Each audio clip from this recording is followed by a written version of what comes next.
Herkese merhabalar. Kanalıma hoş geldiniz. Bugün sizinle birlikte çok kullanışlı ve şal ve eşarplarla da takılabilen harika bir hasır şapka öreceğiz. Özellikle şu baş kısmı dar olan şapkalar gibi olmadı. Gerçekten çok kullanışlı bir şapka oldu. İster saçlarınızı toplarken kullanabilirsiniz, ister eşarp ve şallarınızda kullanabilirsiniz. Şapkamızın baş çevresi ortalama olarak 58-59 santim civarında. Şuradaki başın üst kısmından şapkamızın üst kısmı yaklaşık olarak 14 santim. Şöyle şu kısmı ortalama olarak 10 santim. Terek kısmı da arttırmaya başlandıktan sonra ortalama olarak 11 santim dolaylarında.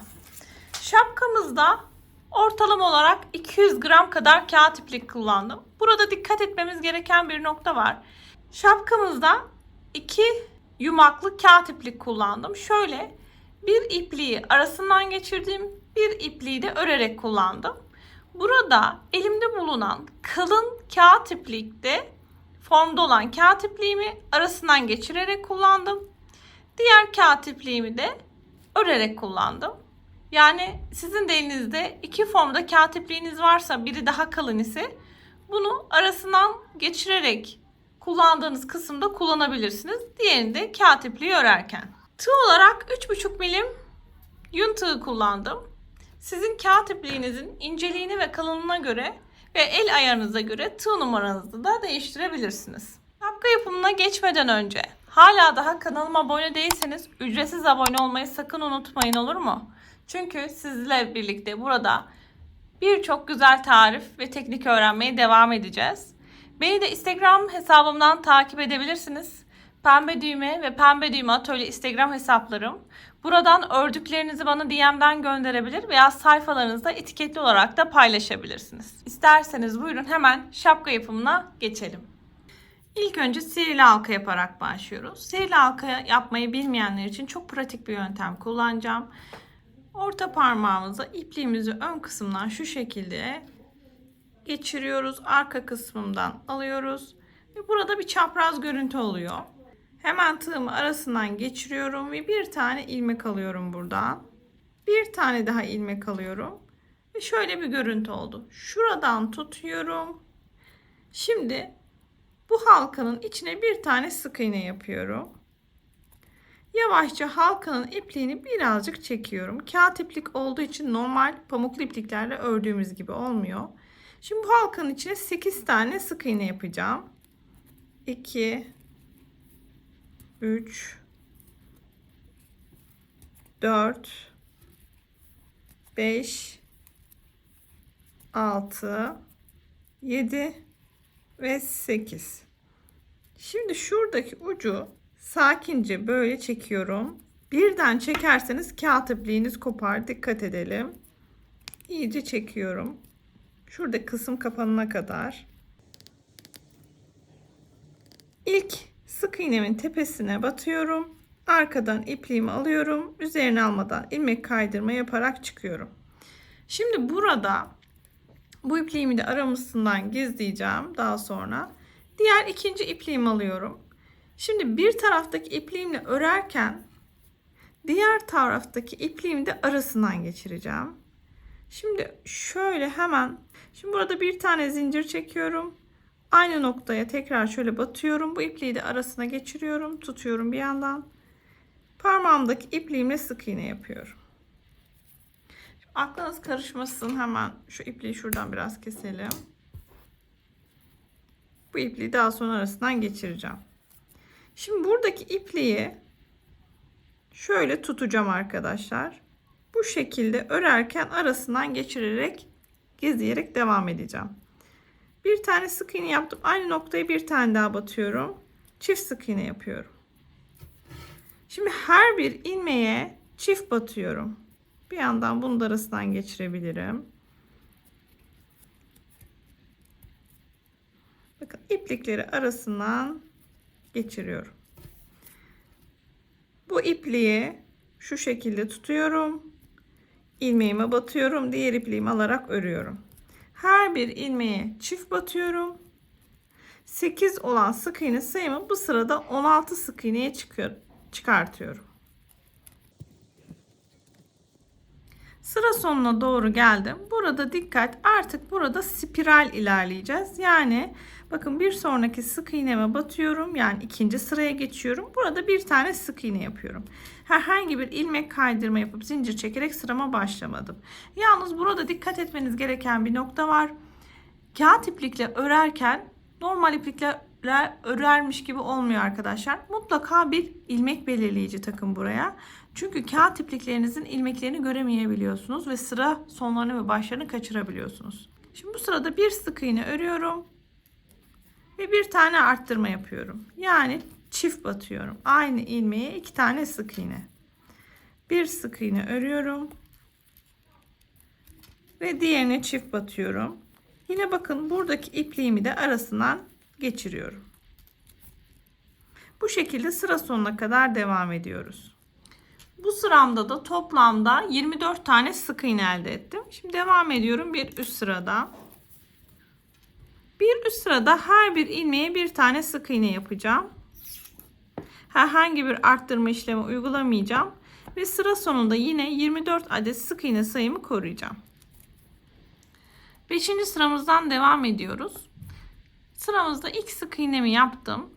Şimdi burada bir sık iğne yaptım. Bir tane arttırma yapıyorum. Bir sonraki ilmeğe, yani bir sık iğne yaptıktan sonra çift batıyorum. Şimdi burada 2 sık iğne örüyorum. 1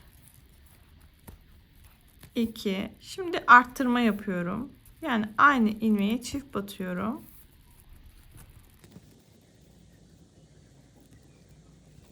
Bu işlemi devam ettiriyorum. Evet, en son bakın, bir tane ilmek kalana kadar 2 sık iğne ördüm. Bir tane arttırma yaptım. En son arttırma yaptım. Şimdi bir tane ilmeğim kaldı. Buraya da bir tane sık iğne örüyorum. Ve baştaki bir sık iğnemle birlikte bakın, buradaki döngü de sağlanmış oldu. Yani 2 sık iğne örüp bir arttırmış olduk. Bunu yapmamızın sebebi artırmaların üst üste gelmesini önlemek için. Çünkü artırmalar üst üste geldiği zaman altıgen bir görüntü oluşuyor ama biz yuvarlak bir görüntü oluşsun istiyoruz. Şimdi bir üst sıradan devam ediyorum. Sık iğnemiyle başladım. Hemen ilmek belirleyicini takıyorum.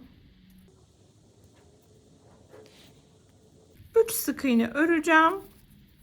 Bu arada bir önceki sırada 32 sık iğne elde ettik.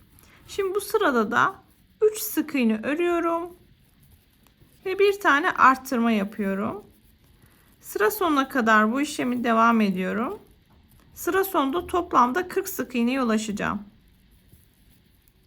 7. sıradan devam ediyorum. Hemen ilk sık iğnemi yapıp ilmek belirleyicimi takıyorum.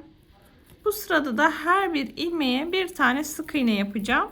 Yani sıra sonunda ilmek sayımı koruyacağım ve toplamda 40 sık iğnemi korumuş olacağım. Hafif bir böyle içe doğru yuvarlanma oluyor. Çok hafif bu yuvarlanmayı hissedeceksiniz arkadaşlar. Şimdi buradan devam ediyorum bir üst sıradan. Şimdi bir üst sıraya geçerken 2 tane sık iğne örüyorum. Hemen ilmek belirleyicimi yine takıyorum. 2 sık iğne ördükten sonra bir tane arttırma yapıyorum burada. Şimdi 4 sık iğne öreceğim ve bir tane arttırma yapacağım. 1 2 3 ve 4. Şimdi bir tane arttırma yapıyorum. Yani aynı ilmeğe çift batıyorum. Sıra sonunda 2 tane sık iğne kalana kadar 4 sık iğne örüp bir tane arttırma yapıyorum. Son 2 tane ilmeğim kaldı. Bunları da düz örüyorum. Yani her birine bir tane sık iğne yapıyorum. Ve böylece baştaki 2 sık iğnemle birlikte burası da doğru tamamlanmış oldu. Sıra sonunda 56 sık iğneye ulaşıyorum. Şimdi bir üst sırada 5 tane sık iğne öreceğim ve bir tane arttırma yapacağım. Bu işlemi sıra sonuna kadar devam edeceğim. 2 3 4 ve 5. Şimdi artırmamı yapıyorum. Yani aynı ilmeğe çift batıyorum. Bu şekilde sıra sonuna kadar devam edelim. Bu sırada da toplamda 56 sık iğneye ulaştım. Şimdi bir üst sıradan devam ediyorum. 3 sık iğne örerek başlıyorum. 1 2 ve 3. Bir tane arttırma yapacağım. Yani aynı ilmeğe çift batıyorum. Şimdi sıra sonunda 3 tane sık iğnem kalana kadar 6 sık iğne öreceğim ve bir tane arttırma yapacağım.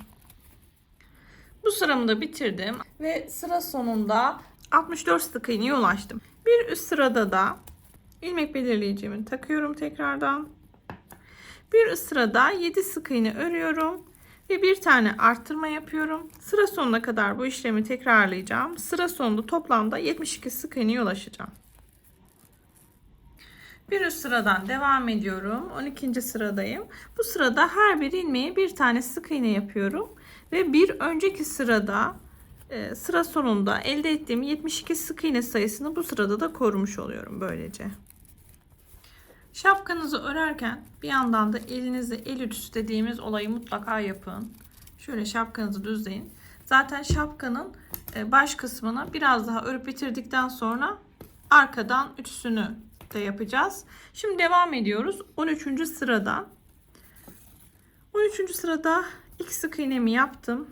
Şimdi burada 4 sık iğne yaparak başlıyorum. İlkini yapmıştım. 2 3 ve 4. Şimdi artırma yapıyorum. Yani aynı ilmeğe çift batıyorum.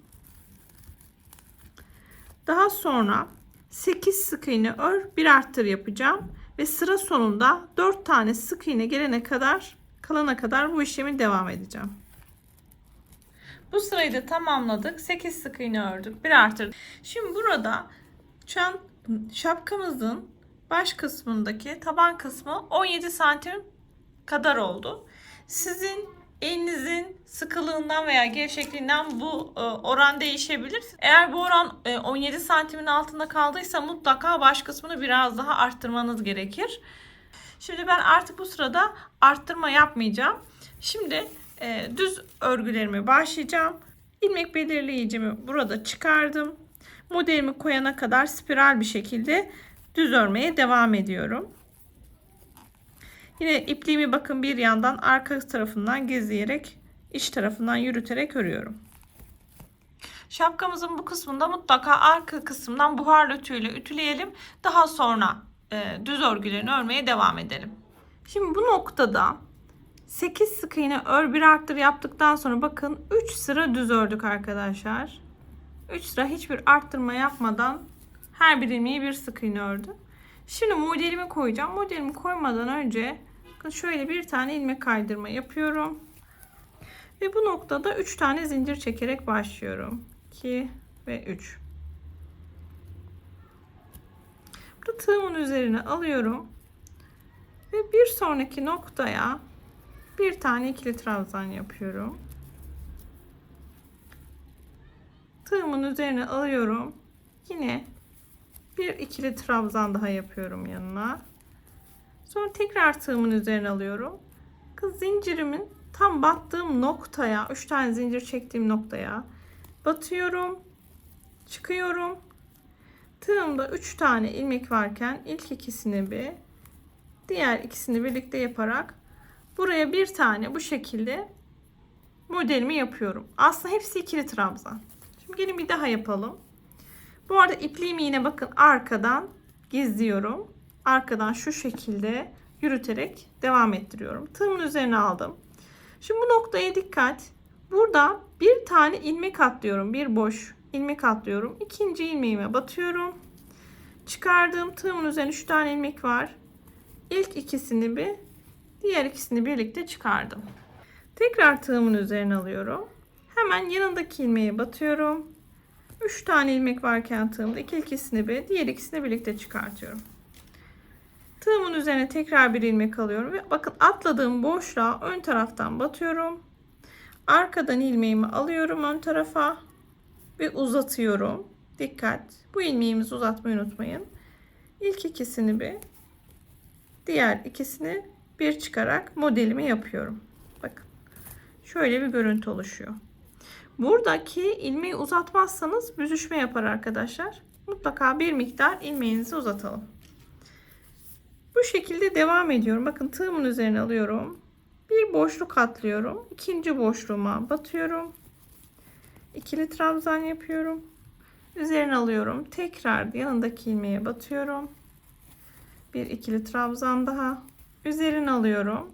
Ve atladığım boşluğa arkadan batıyorum. Arkadan ilmeğimi alıyorum. Çıkartıyorum. İlk ikisini bir, diğer ikisini birlikte çıkartıyorum. Bu şekilde sıra sonuna kadar devam edeceğiz bu sıraya. Bir boşluk atlayıp ikinci ve üçüncü boşluğa ikili trabzan. Daha sonra atladığımız boşluğa da ön taraftan batıp arkadan ilmeği alıp yine bu şekilde çapraz ikili trabzanımı yapıyorum. Evet, bakın sona doğru yaklaştım. Modelimi belirlerken bir boşluk bırakıyordum. Hemen şu şekilde ikili trabzanlarımı yapıyorum.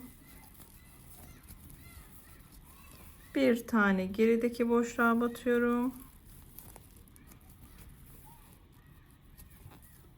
Ve şimdi burada bakın buradaki yaptığım zincirin tepesine batıyorum. İlmek kaydırma yaparak sıramı bitiriyorum. Bu şekilde modelimi uygulamış oldum. 27 tane üçlü grubumuzu elde ettik. Şimdi devam ediyoruz. Bir tane zincir çekiyorum ve hemen dibine batıyorum. Bir tane sık iğne yapıyorum. Her bir ilmeğe bir tane sık iğne yaparak devam ediyorum. Buradaki ipliğimi bakın arasından geçirmeyi unutmuyoruz arkadaşlar. Yine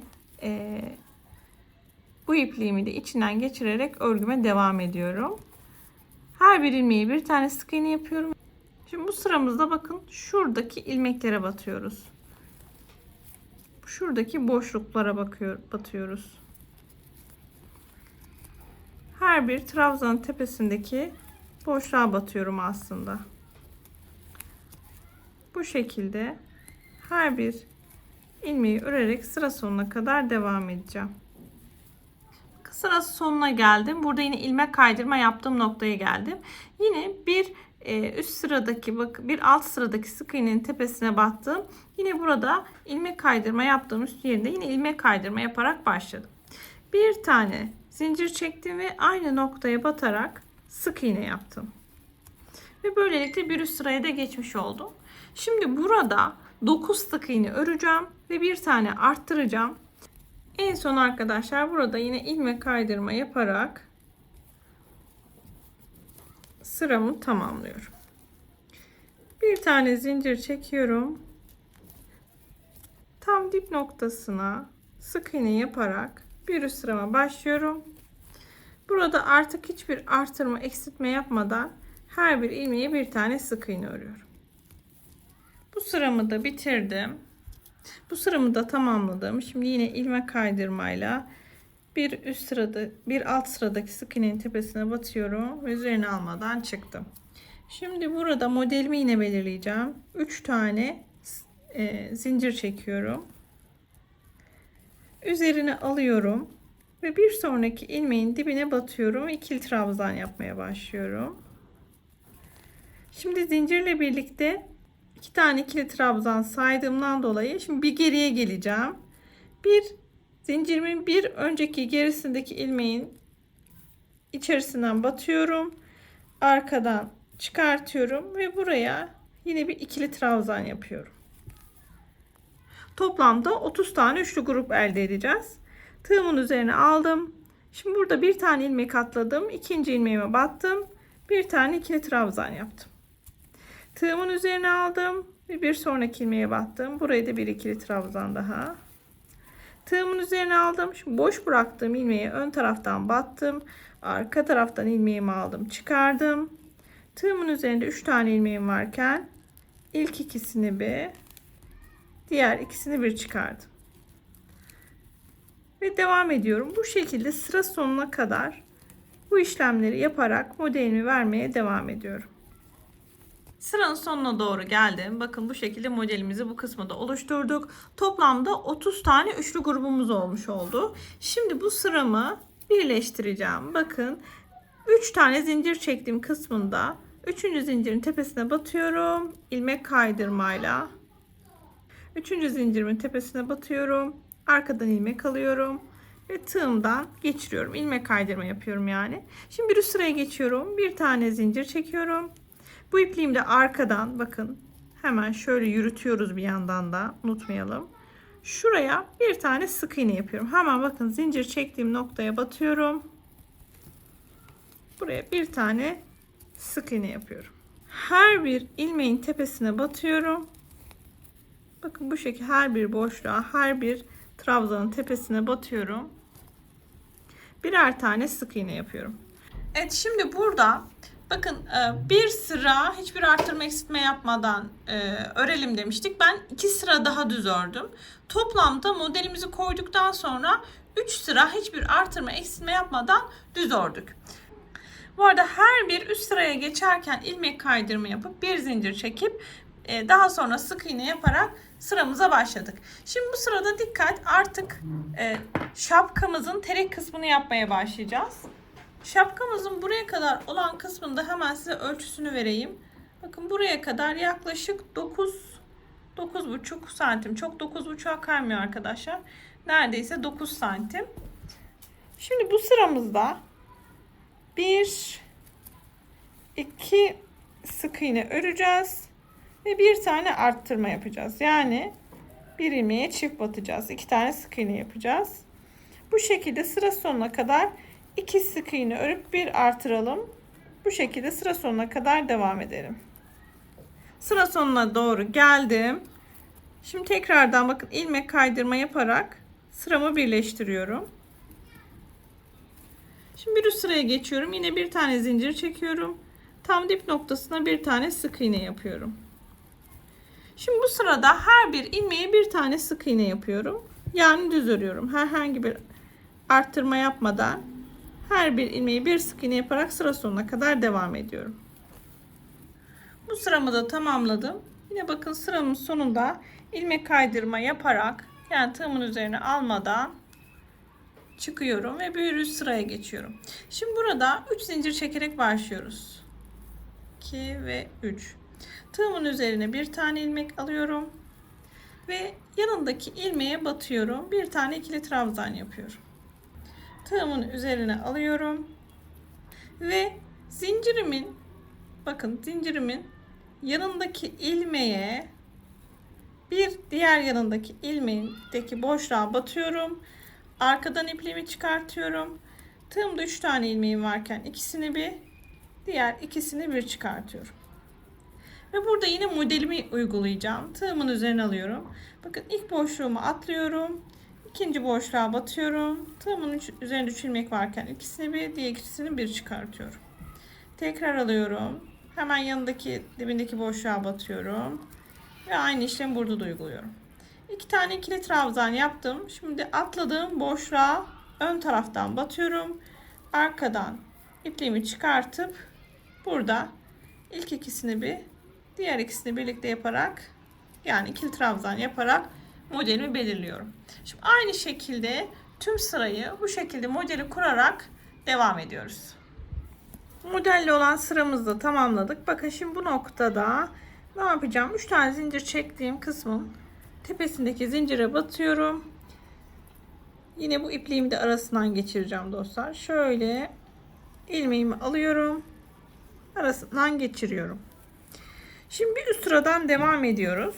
Şimdi burada bir tane zincir çekiyorum. Ve tam dip noktasına batarak bir tane sık iğne yapıyorum. Tam dibindeki noktaya batıyorum ve bir tane sık iğne yapıyorum. Bu sırada 3 sık iğne örüyorum. 2 ve 3. Bir tane arttırma yapıyorum. Yani çift batıyorum. Aynı noktaya arttırma yaparken çift batıyoruz. Bu şekilde sıra sonuna kadar devam ediyorum. 3 sık iğne ör, bir arttır yapacağım. Buradaki gördüğüm her bir ilmeğin tepesine bu şekilde batıyorum. 2 ve 3. Şimdi arttırma yapıyorum. Yani çift örüyorum. Bu şekilde sıra sonuna kadar örerek devam edelim. Arttırma sıramı da tamamladım. Şimdi noktada tekrardan sıramı birleştiriyorum. Bir baştaki sık iğnemin tepesine batıyorum. İlmek alıp ilmek kaydırma yaparak bu sıramı bitiriyorum. Şimdi bir üst sıraya geçiyorum. Bir üst sırada yine bir tane zincir çekiyorum ve tam dip noktasına bir tane sık iğne yapıyorum. Şimdi burada 2 sıra düz öreceğiz arkadaşlar. Hiçbir arttırma eksiltme yapmadan her bir ilmeğe bir sık iğne, ilmek sonlarını ilmek kaydırma yaparak birleştirmeyi unutmayın. 2 sıra düz örelim. Bir sırada modelimizi örelim. Daha sonra arttırmayla devam edeceğiz. Evet, bakın bundan sonrasını ben şapkanın üzerinde göstereceğim size. En sonki sırada modelimizi verip bitirmiştik. Yine 3. zincirimizin tepesine ilmek kaydırma yaparak sıramı birleştirdim. Şimdi bu sırada 50 adet üçlü modelimiz olacak. Yani şu üçlü gruplarda 50 adet olacak. Sizin sıra sonlarında 1-2 ilmek artarsa oraları direkt ikili trabzan yapabilirsiniz. Yani 50 adedi burayı tamamlıyorsunuz arkadaşlar. Herhangi bir ilmeğiniz eksik kalır ya da fazla kalırsa telafi etmeye çalışın. Bu herhangi bir sorun teşkil etmez. Yani 1-2 ilmekle şapkanızın formu bozulmaz. Şimdi devam ediyorum arkadaşlar. Bundan sonra bir üst sırada arttırmalara geçeceğiz. Dikkat edelim, burada 1, 2, 3, 4 sık iğne öreceğim ve bir tane arttırma yapacağım. Sıra sonuna kadar 4 sık iğne ör, bir arttırma işlemini tekrarlıyorum. Yine sıra sonunda atıyorum birkaç tane ilmek eksiğiniz veya fazlanız geldi. Yine endişe etmeyin arkadaşlar. Bu sırayı bu şekilde 3 ilmek kaldı diyelim. 3 ilmeği de normal sık iğne örün ve bitirin sıranızı. Bir üst sırada arttırma yaptıktan sonra bir üst sırada her bir ilmeği bir sık iğne örüyorum. Yine bir üst sırada yine her sıraya bir sıra sık iğne örüyorum. Yani 4 sık iğne ör, bir arttırdıktan sonra 2 sıra düz örüyoruz. Her seferinde sıra sonlarında ilmek kaydırma yaparak sırayı birleştiriyoruz. Bir üst sıraya geçerken bir zincir ve tam dip noktasına sık iğne yaparak başlıyoruz. Bir üst sırada bakın artık şurada son modelimizi veriyoruz. Hemen bunu da size kaç tane üçlü grup oluyor onu da size söyleyeyim. Bakın bu sırada da 60 tane üçlü grubumuzu elde etmiş olmamız gerekiyor. Bakın benim burada bir tane ilmeğim fazla gelmiş. Bakın ona ikili trabzan yapmışım. Böyle fazladan ilmekleriniz sonra artarsa yani bunu telafi edersiniz arkadaşlar. Herhangi bir şapkada yapısının bozulmasına yol açmıyor. Şimdi modelimizi verdik. 60 tane üçlü grubumuzu yaptık. 3. zincirimize battık ve ilmek kaydırmayla birleştirdik. Bir üst sıraya geçiyoruz. Artık arttırmaların son sırası burası. 10 sık iğne örüyoruz, bir arttırıyoruz arkadaşlar. Sıra sonuna kadar 10 sık iğne ör, bir arttır işlemi tekrarlıyoruz. Sıra sonunda kaç tane ilmek kaldıysa atıyorum 7 tane ilmek mi kaldı, 8 tane ilmek mi kaldı? Onları da normal sık iğne yaparak bitiriyorsunuz. Ve bir üst sırada düz örüyoruz. Her bir ilmeğe bir sık iğne. Bu sıralığın son bitişini şimdi bir sonraki videoda sizin için göstereceğim. En sonda ters sık iğne tekniği kullanarak ters sık iğne yapıyoruz ve şapkamızı bitiriyoruz. Şimdi burada en son bir tane zincir çekiyorum ve ters sık iğne yapacağım. Ters sık iğne nedir? Artık bu arada bu ipliğimle bir işim kalmadı. Bunu keseceğim ve şapkamın arka kısmına yedireceğim kalan ipliği. Ters sık iğnede ipliğimi bu şekilde uzatıyorum ve bir sonraki ilmeğe bakın normalde sağdan sola doğru giderdik. Burada soldan sağa doğru gideceğiz. Bir sonraki ilmeğe batıyorum. Arkadan ipliğimi alıyorum. ve arasından geçiriyorum. İlmek atlamadan bir sonraki ilmeğe batıyorum tekrar. Arkadan aldım ipliğimi ve sık iğne yaptım. Bu şekilde soldan sağa doğru bakın, önden batıyorum, arkadan alıyorum ve sık iğne yapıyorum. Şu biraz daha yakından göstereyim. Önden battım, arkadan aldım ve sık iğne yaptım. Bütün şapkamın çevresini bu şekilde dolanıyorum.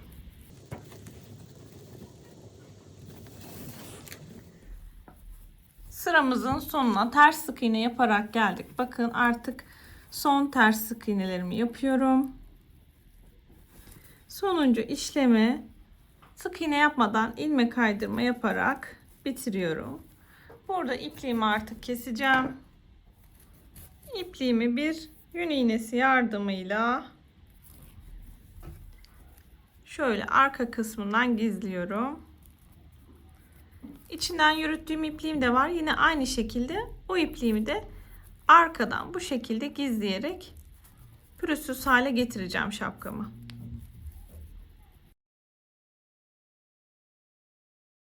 Şapkam tamamıyla bitti. Şimdi iç taraftan buhar rötüyle şapkamı tüleyeceğim. Hem baş kısmını hem de bakın şurada yine şapkamızın terek kısmını ve daha sonra tamamıyla şapkamızı bitirmiş olacağız. Evet, şapkamızı buharlı ütüyle hem iç kısmından hem de dış kısmından ütüleyerek bitirdik. Böylece şapka yapımını tamamlamış olduk. Çok şık ve güzel bir şapka oldu. Ben de severek kullanıyorum. Umarım sizler de severek kullanır ve beni hatırlarsınız. Evet, bir tarifin daha sonuna geldik. Hala daha kanala abone değilseniz tariflerin ve videoların devamı için lütfen abone ol butonuna basmayı unutmayınız. Abonelik ücretsiz. Beni de Instagram hesabımdan takip edebilirsiniz. Pembe Düğme ve Pembe Düğme Atölye sayfalarından takip edebilirsiniz. Orada da çok güzel bilgiler paylaşıyorum. Aynı zamanda sizin ördüğünüz şapkaları da görmüş oluyorum. DM'den resimlerini gönderebilirsiniz. Sayfalarınızda etiketli olarak paylaşabilirsiniz. Bir başka tarif videosuna görüşmek üzere. Herkese kolay gelsin. Hoşça kalın.